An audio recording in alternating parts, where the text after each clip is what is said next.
अखिल भारतीय किसान सभा यांच्या वतीनं काढण्यात आलेल्या या मोर्चाची बातमी तुम्ही अत्यंत प्रभावीपणे मांडली आहे। शेतकऱ्यांच्या जमिनीच्या हक्काचा हा प्रश्न अत्यंत जिव्हाळाचा असून प्रशासकीय स्तरावर तो पोहोचवणे हा या आंदोलनाचा मुख्य उद्देश असल्याचे दिसून येते। या घटनेचा थोडक्यात सारांश आणि पुढील दिशा खालीलप्रमाणे आहे। मोर्चाचे प्रमुख मुद्दे। आंदोलनाचे नेतृत्व अखिल भारतीय किसान सभा। प्रमुख मागणी देवस्थानच्या जमिनी खालसा करून कसणाऱ्या शेतकऱ्यांच्या नावावर करणे।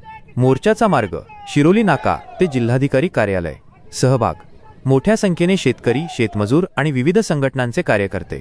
परिणाम घोषणाबाजीने परिसर दणाणून गेला आणि काही काळ वाहतुकीवर परिणाम झाला। पुढील अपेक्षित पावले। निवेदन आणि चर्चा। जिल्हाधिकाऱ्यांना निवेदन दिल्यानंतर प्रशासन यावर काय भूमिका घेते आणि राज्य सरकारकडे हा प्रश्न कसा पाठवते याकडे सर्वांचे लक्ष असेल।